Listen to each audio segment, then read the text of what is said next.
I'm Jackie Mays, and I was born here in Bristol and lived here all my life. My mother was Catherine Carter. Um, my father was Louis Mays. He was from Florida and a barber. When I knew her, she lived in St. Petersburg. He had family all around Florida, Tampa, Brooksville, Lake City. Remember riding a bus. Uh, we stopped in Jacksonville. I remember that. And on the way there, we had to go over this huge bridge. And I had this terrible fear of heights. And there was nothing but water and this huge bridge. And I was petrified. Well, not really talking differently, but they were, my aunt had chickens in her backyard. And I remember had my aunt that was with us kill a chicken, help her kill a chicken. And that kind of blew my mind. I was like 6 years old and I'd never seen anything like that. And, chicken comes from the grocery store. And it's a real traumatic experience to see something like that. My, from what I understand, my grandmother died shortly before I was born. But I did grow up with my grandfather, Sam. And I couldn't say Sam, I called him Bam. And we would get into trouble together. Uh, he'd sit out on the porch in the mornings and he'd drink his coffee, and I would drink his coffee too. But other than that, it was a good relationship. No, that was my Uncle Herman. Okay. Um, he had cardiac cab stand. I believe it was on Sycamore Street. It was on the corner. There was the police station, and the courthouse was close by. Well, Uncle Herman I remember he had his office was upstairs.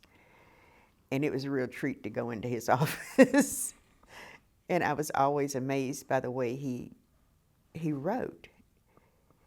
I, I know there are other things that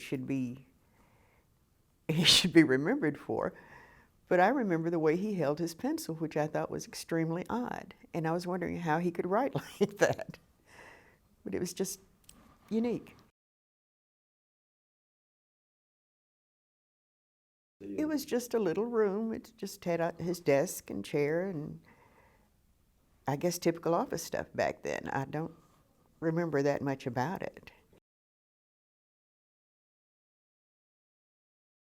Yes, my Uncle Henry, um, I believe he drove a cab. He had several drivers. One was Mr. Ted Love, um, John D. Carter, he was a relative. Um, let's see, I believe Mr. Jess Ray. They would take me to school in the mornings, to Douglas School every morning.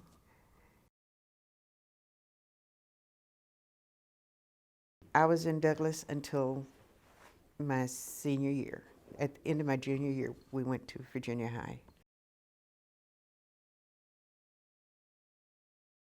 Actually, I don't, because at that time I was not a sports fan. I'm still not really a sports fan. But I remember the Douglas and Slater games and that the rivalry that went on between them. That was the big one. Oh yes, that was a big game. Everybody went to the big game.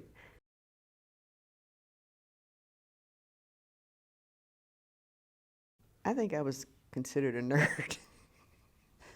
um, my grades were fairly decent. Um, when we got old enough, I liked home economics. Don't like to cook to this day, but I do like sewing. I after I had my children, I made clothes for my oldest daughter. And I didn't know what to do with the scraps, so would tell everybody that I made her an outfit, but she has a matching pillow to go with it. I didn't know what else to do with it. Everybody needs pillows.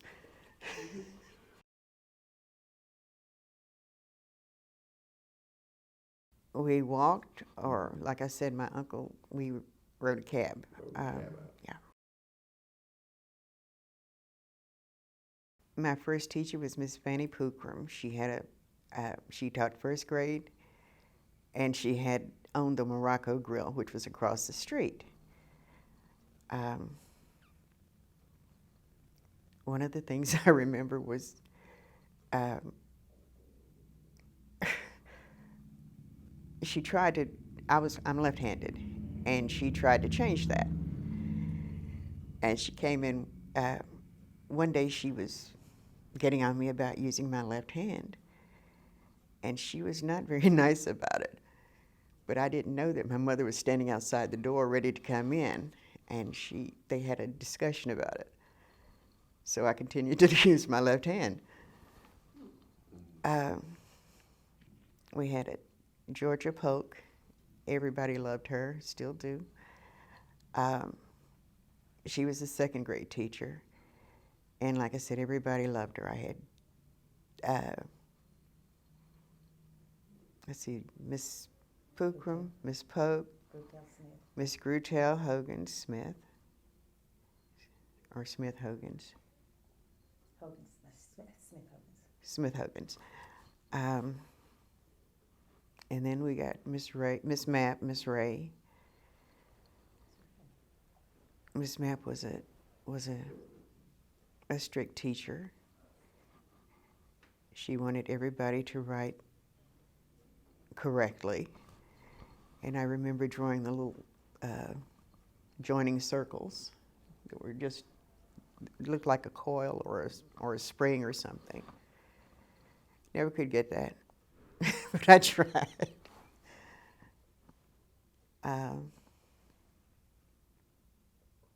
Let's see, we had Miss Ray, then Miss Wyatt, and after that, I can't remember too many.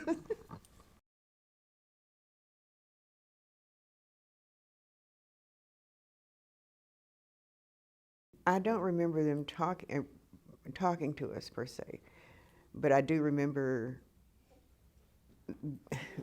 the first few days of school, first few weeks of school, which was a stark change. You've gone from not being able to sit in the same section, in the bus terminal or a restaurant, or to being there with everybody, which was a stark contrast. You had people the whites were not quite comfortable with us being there. Some of them were really obvious about it. One of the white students called a black student the N-word, which was, everybody, it was a tense time, and you didn't know what was going to happen. The black student's mother visited the school and the principal, and from what I understand, she made a scene. I don't know, but we walked on eggshells, or I know I did.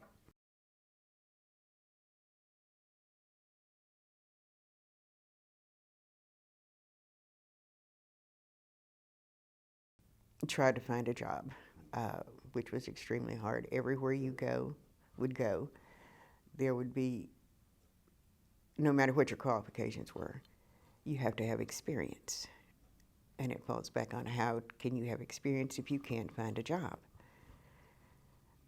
It was like that for quite a while. We did domestic work or whatever we could find, or whatever I could find.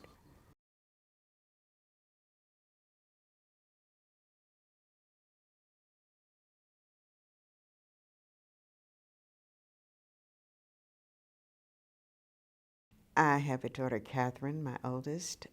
She lives in Bristol. I have a daughter, Jennifer. She lives in Big Stone Gap. She's a traveling nurse. And I have a daughter, Olivia, who is the manager at Bojangles and the Pinnacle.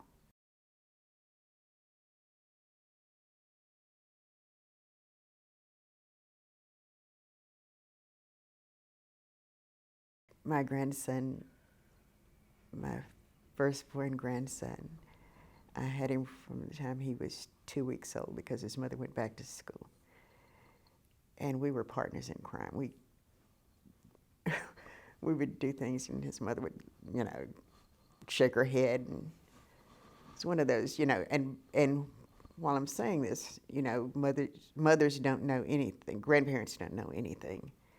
I was constantly told, he needs to do this, we have to do that, or this is what you're supposed to do. And I went, I've raised 3 children, and I don't know how I managed without your advice, I've got a little granddaughter, my only granddaughter, who was born on my birthday, 11 minutes after midnight. Her name is Kaylin Nicole, and she is just the boss. She's a little diva. Her aunt calls her Susan Lucci because she's a drama queen. She's 6 years old, and she loves her Nana.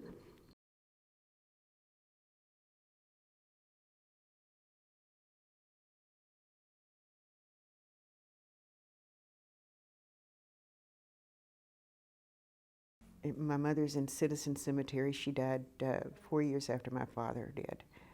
And my father was buried at the VA in Johnson City.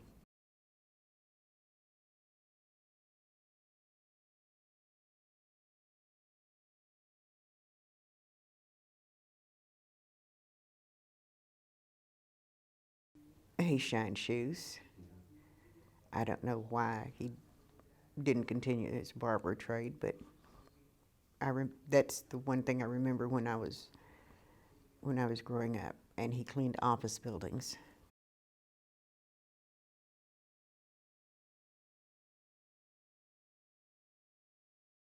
He worked for, he shined shoes at a barbershop on, I believe it was 7th Street.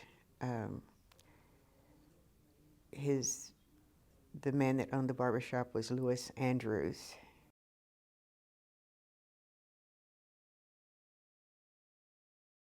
I remember one of the house that I remember was on Euclid Avenue next to the middle school.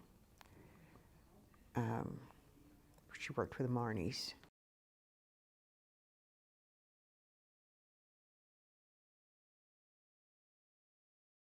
No, when I didn't have anybody to watch me, I had to go with her.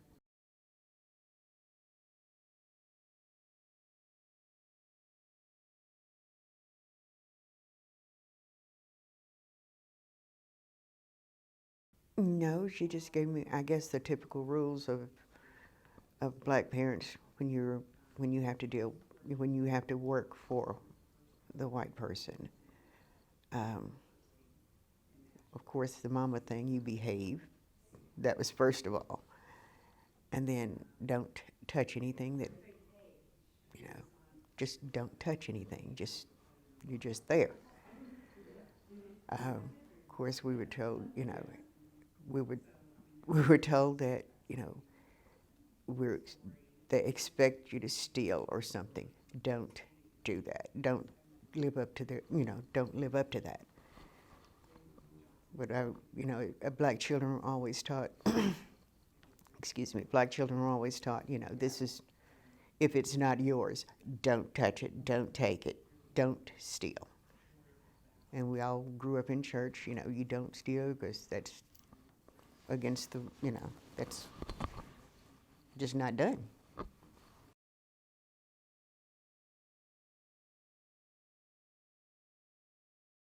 Well, when I was very young, I don't know, we didn't actually go to church, but we'd have go to Sunday school. And I'd go to Sunday school in this little lady's house, and she taught, she had her little kitchen table set up, and we'd learn about the Bible, and we'd do little art projects.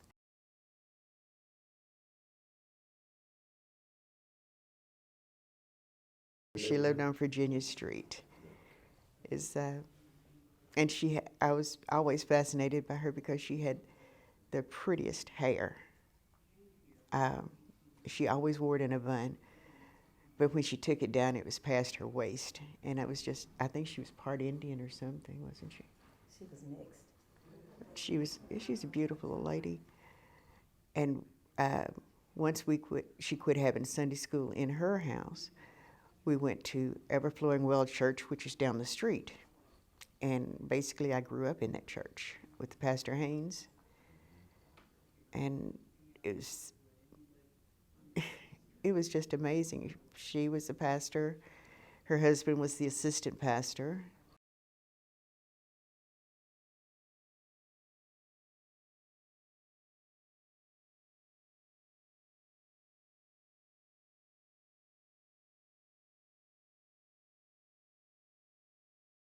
But she was she's not like the preachers today. She preached, um, you know, if you sin, you go to hell. It's just, and she preached hellfire and damnation, It was just, that you wanted to be on the right track.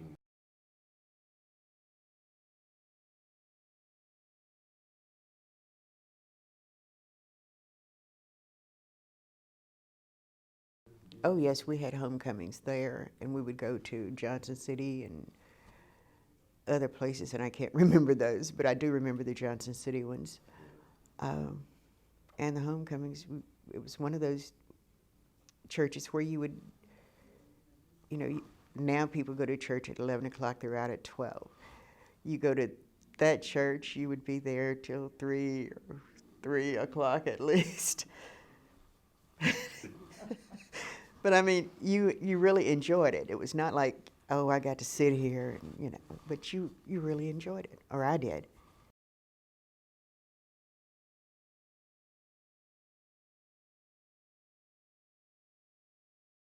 That there are people that we were people, we still are people, we're not going anywhere.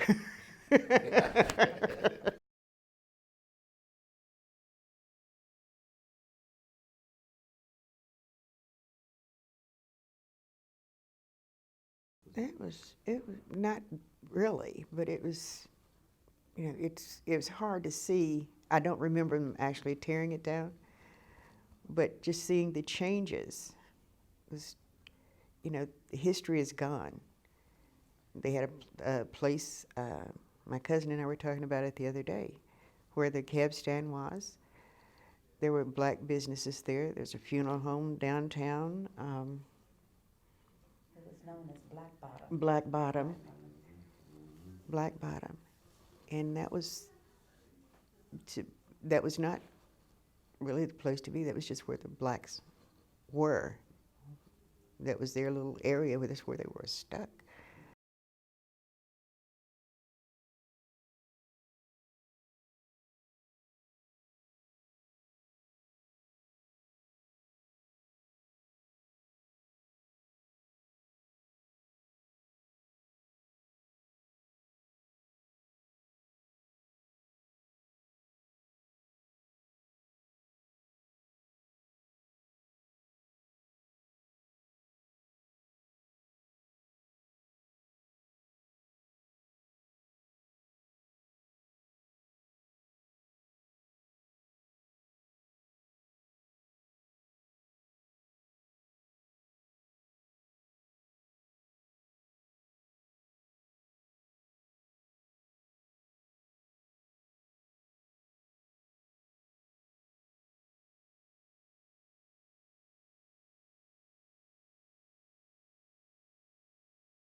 Bessie Ellison.